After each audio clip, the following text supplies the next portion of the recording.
दोस्तों, अगर आपके मन में भी अक्सर बुरे विचार आते हैं, गंदे और अश्लील विचार चलते रहते हैं, तो आपको यह बौद्ध कहानी एक बार जरूर सुननी चाहिए। एक गांव में एक जवान लड़का रहता था। वह बहुत ही परेशान था, क्योंकि उसका मन उन्हीं चीज़ों के बारे में सोचता रहता था, जिसके बारे में वह नहीं सोचना चाहता था।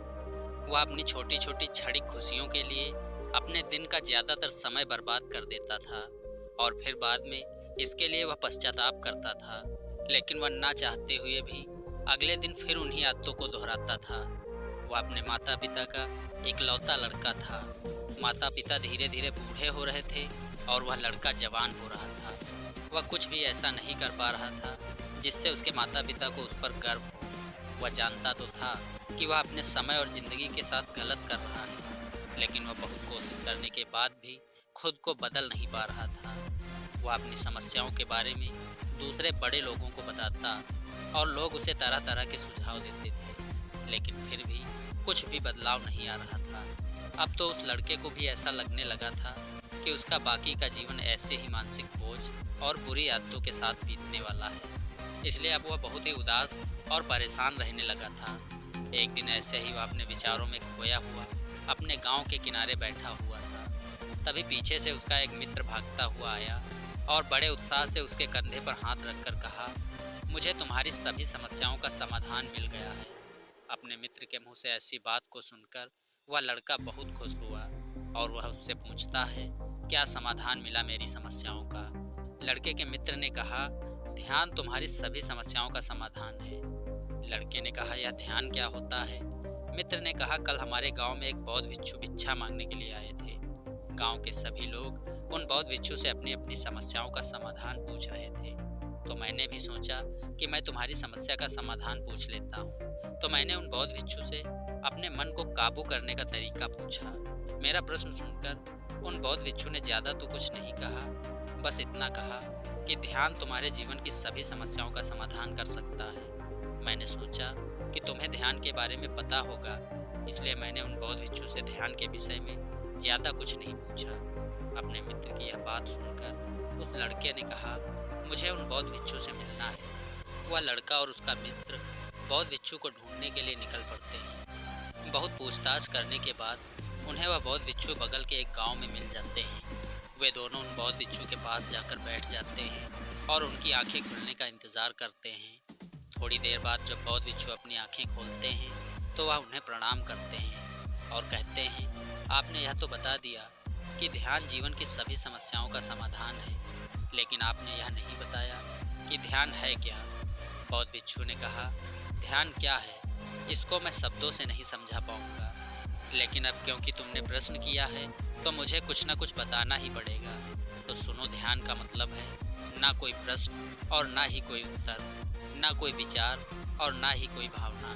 यह एक ऐसी स्थिति है जो हमारी वास्तविकता से हमारा परिचय करवाती है।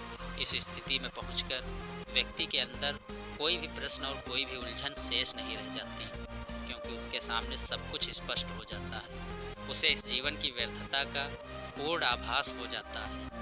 लड़के ने पूछा, लेकिन ध्यान की ऐसी स्थिति को कैसे प्राप्त किया जा सकता है? बौद्ध भिक्षु ने कहा, ध्यान करना बहुत आसान है। क्या तुम्हें बैठना आता है? लड़के ने कहा, हाँ मैं बैठ सकता हूँ। बौद्ध भिक्षु ने कहा, कितनी देर तक बैठ सकते हो? लड़के ने कहा, ऐसे तो कभी आजमाया नहीं, लेकिन जितनी देर तक चाहूँ उतनी देर तक बैठ सकता हूँ। बौद्ध भिक्षु ने कहा, रोज 1 घंटा आंखें बंद करके सीधे बैठना है। लड़के ने पूछा, कब और कहाँ बैठना है? बौद्ध भिक्षु ने कहा, कभी भी और कहीं भी, बस जगह शांत होनी चाहिए और एकांत होनी चाहिए। लड़के ने प्रश्न किया, मेरे मन के यह गंदे विचार और मेरी बुरी आदतें कितने दिन में छूट जाएंगी? तो बौद्ध भिक्षु ने कहा, यह आपकी बुरी आदतें सिर्फ 1 दिन में छूट जाएंगी, ये तुम 24 घंटे आंखें बंद करके बैठ सको तो। बौद्ध भिक्षु से आज्ञा लेकर वह लड़का अपने घर चला जाता है और ध्यान करने के लिए बैठ जाता है। जैसे वह अपनी आंखें बंद करके बैठता है, उसके मन में तरह तरह के विचार उठने लगते हैं, जैसे क्या ध्यान करने से सचमुच कुछ फायदा होगा? मैं अपनी बुरी आदतों को छोड़ पाऊंगा या नहीं? आखिर सभी लोग मेरी इज्जत कब और कैसे करेंगे? मैं ऐसा क्या करूं कि मैं बहुत सा धन कमाऊं? और अपने गांव का सबसे अमीर व्यक्ति बन जाऊं। इसी तरह के और भी विचार उसके मन में लगातार उठने लगे। फिर उसे ध्यान आया कि भिक्षु ने कहा था, ध्यान की अवस्था में कोई विचार और भावनाएं नहीं होती। अब वह अपने विचारों को रोकने का प्रयास करने लगा, लेकिन क्या बहती नदी के पानी को कभी कोई रोक पाया है? वह लड़का भी अपने विचारों को नहीं रोक पाता और आंखें खोल कर बैठ जाता है और सोचता है, अब तक के जीवन में बहुत से काम किए, लेकिन इतना मुश्किल काम कभी नहीं किया था। और वह बौद्ध भिक्षु बोल रहे थे कि ध्यान करना बहुत ही आसान है। अब वह लड़का उन बौद्ध भिक्षु से दोबारा मिलने के लिए अपने घर से निकल पड़ता है और उनके पास पहुंचकर कहता है, आपने तो कहा था कि ध्यान करना बहुत ही आसान है, लेकिन यह तो मुझे दुनिया का सबसे मुश्किल काम लग रहा है। मेरे बहुत से प्रयास करने के बाद भी मेरे मन के विचार उठने बंद नहीं हो रहे हैं। बौद्ध भिक्षु ने कहा, लेकिन तुम्हारे विचारों को रोकने के लिए किसने कहा है? लड़के ने कहा, तो फिर विचार रहित स्थिति कैसे प्राप्त होगी? आपने तो कहा था कि ध्यान में कोई विचार, कोई प्रश्न नहीं होते हैं। बौद्ध भिक्षु ने कहा, हमारे दिमाग में हर समय बहुत से विचार जन्म लेते हैं और मरते हैं, लेकिन हमारा मन उनमें से किसी एक विचार को पकड़ लेता है और फिर उससे जुड़े विचारों के बारे में सोचता चला जाता है। इस तरीके से हमारा मन विचारों में उलझ जाता है और हम भूल जाते हैं कि हम क्या कर रहे थे। जब तुम ध्यान करने बैठोगे तो तुम्हारे दिमाग में भी बहुत से विचार उठेंगे और खत्म हो जाएंगे, लेकिन तुम्हें किसी विचार का चुनाव नहीं करना है। बस उन्हें देखना है, तुम्हारे मन में विचार उठेंगे और खत्म हो जाएंगे। धीरे धीरे समय के साथ इन विचारों के उठने की गति कम होती चली जाएगी। बौद्ध भिक्षु के मुंह से यह सारी बात सुनकर वह लड़का अपने घर वापस आ जाता है और दोबारा ध्यान करने के लिए बैठ जाता है। इस बार वह लड़का बौद्ध भिक्षु के बताए अनुसार अपने मन में उठ रहे विचारों को देखता है। वह कुछ देर तक तो विचारों को साक्षी भाव से देख पाता है, लेकिन फिर उसके मन में ऐसे विचार उठते हैं जिनके बारे में सोचने से वह खुद को रोक नहीं पाता और वह गहरे विचारों में खो जाता है। कुछ देर बाद उसे याद आता है कि वह तो ध्यान कर रहा था।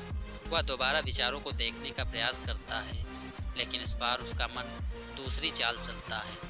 अब उसके मन में अश्लील विचार उठने लगते हैं। वह लड़का सोचता है कि ध्यान जैसी पवित्र स्थिति में यह अश्लील विचार क्यों उठ रहे हैं। वह अपने मन में उठ रहे अश्लील और गंदे विचारों को रोकने का बहुत प्रयास करता है, लेकिन वह उन्हें रोक नहीं पाता। उसके मन में लगातार ऐसे विचार उठ रहे थे। बहुत देर तक प्रयास करने के बाद जब वह लड़का परेशान हो जाता है तो वह ध्यान से उठकर सीधा उन बौद्ध भिक्षु के पास पहुंचता है और कहता है, मैं जब भी अपनी आंखें बंद करके ध्यान करने के लिए बैठता हूँ तो मेरे मन में सिर्फ अश्लील और गंदे विचार आते हैं। बौद्ध भिक्षु ने कहा, कोई विचार अच्छा या बुरा नहीं होता, इसलिए किसी भी विचार को बुरा समझकर उसे जबरदस्ती दबाने का प्रयास मत करो, क्योंकि हमारे द्वारा विचारों का विरोध ही उन्हें और भी शक्तिशाली बनाता है। इसलिए किसी भी विचार का दमन करने का प्रयास मत करो, क्योंकि इस मन की प्रकृति ऐसी होती है कि हम इसे जिस चीज़ के बारे में सोचने से रोकते हैं या उसी चीज़ के बारे में सबसे ज़्यादा सोचता है। इसलिए तुम्हारा विचारों को रोकने का प्रयास बिल्कुल ही व्यर्थ है, और जिन विचारों को तुम गंदे और अश्लील विचार कह रहे हो, वह विचार भी तुम्हारे जीवन का एक हिस्सा है। इंसानी जीवन को आगे बढ़ाने के लिए इन विचारों का उठना भी जरूरी है। एक बात हमेशा याद रखना कि जीवन में हम जिस चीज़ को अस्वीकार करते हैं, हमारा मन उस चीज़ को सबसे ज़्यादा रस देने लगता है। इसलिए जीवन की किसी भी सच्चाई को नज़रअंदाज करने का प्रयास मत करो। हर चीज़ को स्वीकारो, तभी तुम उससे मुक्त हो पाओगे। लेकिन इसका मतलब यह नहीं है कि तुम हर समय काम वासना के विचारों में ही डूबे रहो। तुम्हें यह समझना होगा कि काम वासना हमारे जीवन का एक छोटा सा हिस्सा मात्र है, पूरा जीवन नहीं। तो जीवन के इस पहलू को स्वीकारो और आगे बढ़ो, क्योंकि इस जीवन में इसके आगे भी बहुत कुछ जानने के लिए है। लड़के ने कहा, लेकिन हमारा मन हमारे साथ इतनी चालें क्यों चलता है? क्या हमारा मन ही हमारा शत्रु है? भिक्षु ने कहा, नहीं, मन हमारा शत्रु नहीं है। यह तो बस उन्हीं चीज़ों का अनुभव करना चाहता है जिसमें इसे आराम मिले, आनंद आए।